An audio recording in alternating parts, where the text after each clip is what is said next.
Hello folks! As you can see, I've grown to really like this new hat of mine that we got in Fort Worth. I don't know, something about putting it on gives you a sense of power, or gives you a sense of belonging here in the West, or in Texas. Makes you feel like you're a real child of the West here. But enough about me, what I feel. I'm not a child of the West. I am a mere tourist. You know who is a child of the West, and a child specifically of today's location? A guy named Buddy Holly. You may have heard of him around if you are a big fan of music. He is considered one of the greatest rock and roll musicians of all time. And he was born and raised here in the city of Lubbock, Texas. Buddy Holly grew up and was raised here in Lubbock, Texas during the times of the Great Depression. Life wasn't easy, especially around this part of the country. But through his upbringing, he learned to enjoy all sorts of music. One of his idols was the famous Elvis Presley, who came to Lubbock and really inspired him. So he worked up the ranks of musicians and eventually became a prominent musician, not just here in Texas, but all over the country. He was a real big pioneer of the new emerging genre of music, rock and roll. And so, being this famed musician, he gained such notoriety. The people of Lubbock really, really love him. You can see all over the city signs and wall murals depicting his likeness, including this big old stone statue here at the Buddy Holly Plaza. Back in the mid-50s, this was a big deal because people, I guess, were growing tired of the stale music genres of the past. And people wanted something new and energetic, and Buddy Holly was one of those people who really pioneered this genre to grow and become popular throughout the country and the world. Unfortunately though, he didn't live long. He died in a tragic plane accident along with other rock and roll legends of the time, Ritchie Valens and the Big Bopper. And that was the day the music died. Have you ever heard Don McLean's song? That's where it comes from. He was only 23 when he died, such a young age. But he left us a long and lasting musical legacy, which inspired so many other artists in the rock and roll scene and in other musical genres. So even in today's modern day, with all the genres of music we have, you can still be reminded of the faint traces of the influence of Buddy Holly, a great American musician.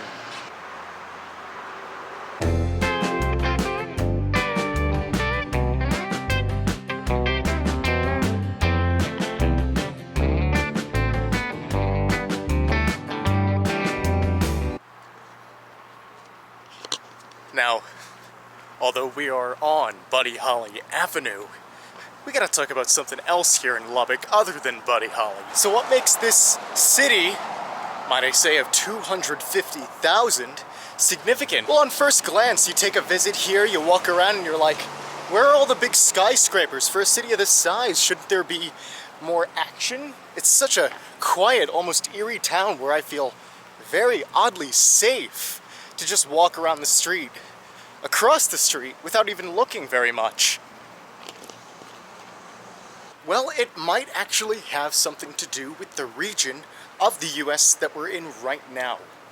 You see, this is not your densely populated part of Texas. We have reached western Texas. Now, western Texas altogether is not so populated, but we are in a very lightly populated part of Texas. This is the Texas Panhandle. If you look on a map, you see the shape of Texas, that northern part that looks very straight. No curves, just a big open area. That is the Texas Panhandle, and we are just entering it. We're in this, like, the southernmost point of it, and this is a region of very high plains. Everything's very flat. Before the Americans came in to settle this area, it was said that this area was just a vast stretch of nothingness. For as far as the eye can see, just open plains, short grasses, nothing really happened here. When the Spanish arrived, they called this place the Llano Estacado, which meant the staked plains. They saw nothing, so to mark their spot, they put a stake in the ground. So the story goes. I guess we're approaching the more, I guess, city-looking part of the city. I mean, this is what I'd imagine a big city to look like, the high-rise buildings. And it may not be much, but for Lubbock, Texas, this is where it's at. So anyway, here in the Llano Estacado, it was a very nice place for farming. There was nothing there, good enough soil to grow stuff, and now today it is the largest single area for cotton growing in the world. Now the South, especially the Southeast, is known for its cotton plantations historically, but in modern days, this is the cotton epicenter.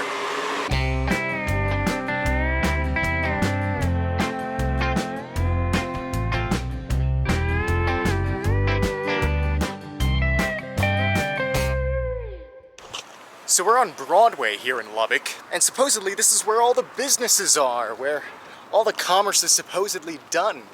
But to me it just seems like, well, there might not be that much going on right now. I'm not sure if it really sees a lot of tourist activity, this city. And so, take it for what you will, this is what the city looks like at its peak of business and activity. It's very, very eerily quiet. If you ever visit Lubbock, Texas, you will probably be a bit underwhelmed. You know, for a population of 250,000, Lubbock really has the atmosphere of a small little sleepy town. It's so strange, and yet it intrigues me because I wonder if other cities could potentially be like this, where you don't have the hustle and bustle, the constant panic and rush of everyone. It's more of a relaxed feel. The only things you see rushing are the cars. Could it be that even in this big hub city, that the culture of West Texas just prevails? That's a church.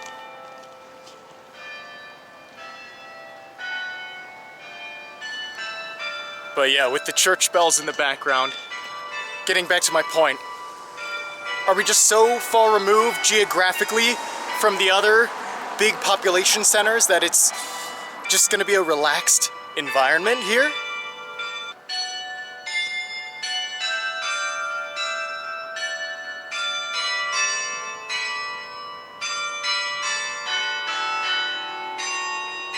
I will give a quick shout out to Texas Tech University. It is one of the few things keeping this mighty city afloat, among other industries, but yeah, let's go Texas Tech. I don't usually give a shout out to universities, but I hear this is a nice one. Might not find all too many things to do in the downtown, the center of Lubbock, Texas, but believe me, there are quite a few things to do within the outskirts of Lubbock. So we should go check those places out, I guess. Well, before we do that, I want to just show you all this. This is just an ordinary brick sidewalk, but the one thing is, there are certain bricks with the lyrics, or rather the titles, of songs by Buddy Holly.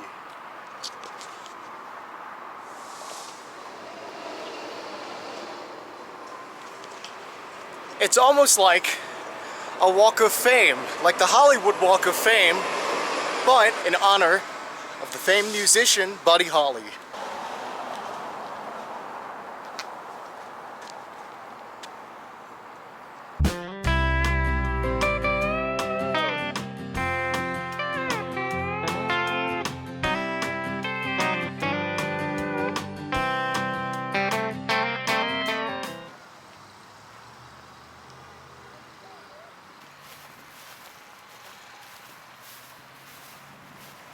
Much of West Texas and the Texas Panhandle today is known for its wide open fields designed for the farming and production of cotton. But before that, around the time of 1870s, 1880s, the Texas Panhandle was a great way to do cattle ranching. These wide open ranges, these flat lands, with just enough resources, the grass, and maybe some water reservoirs here and there, were great when you needed to make sure that the cattle you were growing and developing were big and strong. And that's exactly how the culture developed here. A big industry here, cattle ranching, turned West Texas into what it is today, and what you think of the culture when you're reminded of this western frontier of the state. But as time went along, the cattle ranching industry became less and less important, and these ranches were lost to time, or a lot of these lands were developed into towns and cities you see today. So what happened was, people here in Lubbock decided, we want to preserve the great culture of the cattle ranching folk, the cowboys, the free rangers, and we want to make a place so that people can pass on by and remember and learn and discover a bit about the culture here. And that's what we have here, the National Ranching Heritage Center.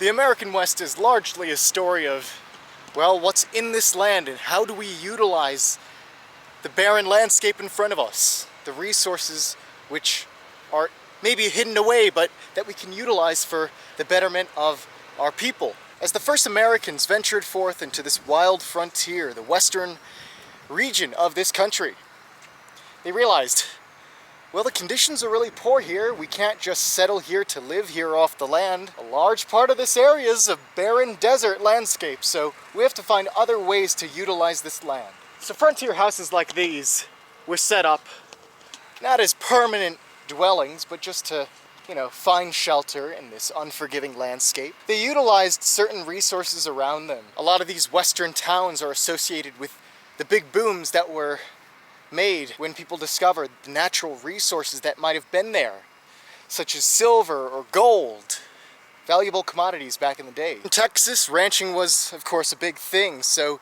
people would set out here to try to buy big tracts of land to raise their livestock. Not just cattle, but also sheep, maybe horses. And of course, oil was a big thing out here in the frontier. If you owned a huge area of land where you could almost guarantee that oil, black gold, was certain to be there, oh, you made quite a profit back in the day. So the wonderful thing about this National Ranching Heritage Center is that you can walk about 1.5 miles on this big circular tour, and you can discover and learn about all the different types of frontier pioneer houses that people lived in at the time, whether they were just very rudimentary like this, very temporary,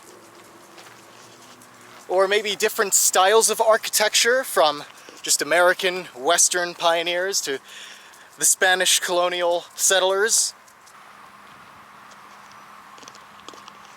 Now these are all reconstructions, displays for educational purposes, which is great. We need people and organizations to teach the everyday folk about what American culture might have been like. But there are still real structures all around the American West which are sadly falling into disrepair and neglect, as these regions have busted. The boom period is no longer really there anymore. The businesses have gotten driven elsewhere. New industries of the modern age have replaced them. So a lot of these old structures made of wood and brick have no more use for housing the people who have long left that area.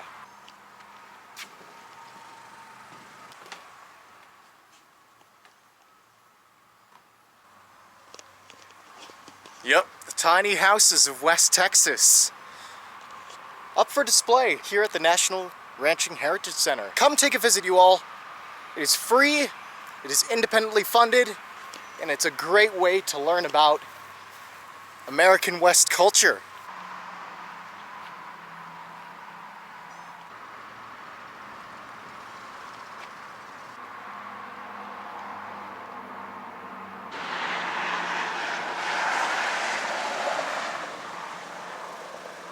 You know, we are in Texas, why not go to the place I've heard is the best place in West Texas to get some Texas barbecue.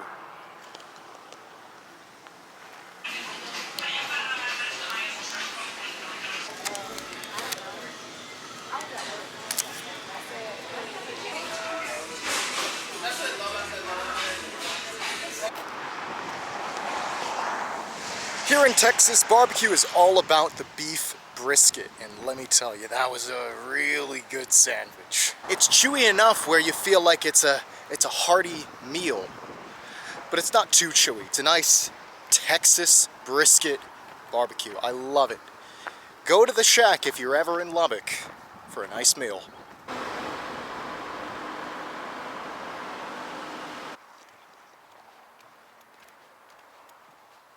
Now we're technically still in the Great Plains region of the United States. The southern Great Plains is where the Panhandle of Texas and the Panhandle of Oklahoma are, and it's a pretty interesting thing because no longer do we see the forests of the East. I mean, does this look like a forest? No. And you really notice it here in the Lubbock area. The climate has changed tremendously. It's gotten fairly dry, where I really need to rub my eyes every so often because there's no moisture in the air to keep my eyes moist. It's like, it's something I've never had to encounter. But here is where you would consider it to be a semi-arid climate. Not yet the full desert, but we're really getting very close to the desert. And it's amazing just to think about us on the Coverage Project venturing further than we have ever traveled. So this semi-arid landscape, this open prairie, used to be a lake bed.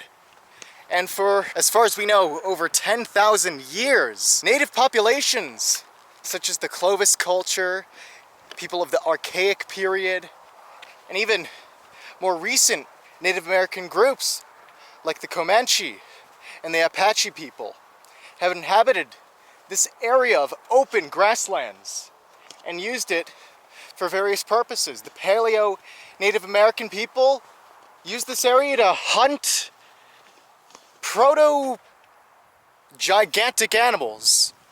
So we have Paleo bison that were much larger than the bison we see today in America, and also woolly mammoths, or similar type of mammoth creatures. We know this because in the beginning of the 20th century, it was found that this now dried up lake bed was the site of such activity due to a lot of fossils and bones and tools that were found all throughout this area.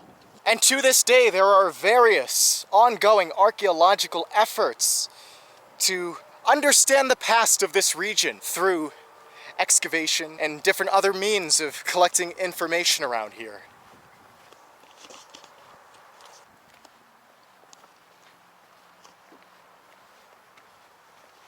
And so it's here today that we end our adventures here in Lubbock. But as I say, seemingly almost every video now, there is much more to see in the future because every new location is another step towards new exploration and adventure for us. It's so exciting, this Frontier Americana trip for us on the Coverage Project. Another thing I'm starting to encounter here in these high plains of the Llano Estacado are the high velocity winds. There's nothing to, protect me, like trees or anything, from these winds coming in from who knows where. And so oftentimes I'm finding myself holding on to this hat here. Hopefully I won't encounter winds of such high velocity that it takes my hat off, never to be seen again. And then some other lucky person can find a nice hat as it flies by, but whatever.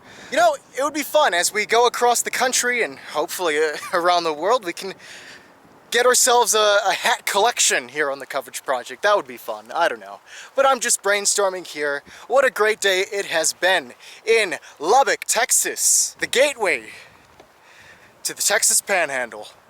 Lubbock is a city that at first seems daunting to enter, like any major city in the US. Big population, you'd expect huge crowds, bad traffic, the works for any sort of city urban travel. But do not fret at all because Lubbock gives off such a small town atmosphere. It's very interesting. I did not expect that of Lubbock. But here we are, enjoying our day and ending it right here at the Lubbock Lake National Historic Landmark. That's right, it's a federally recognized landmark. But there's no more I really have to say here to you all. You've seen what I've seen here in Lubbock. We've spent a good part of the day covering what needs to be covered here in this city. So here's to future adventures in the Lone Star State beyond. So walking on this nice little boardwalk here in Lubbock Lake, National Historic Landmark. More travels to come. I will see you at the next location.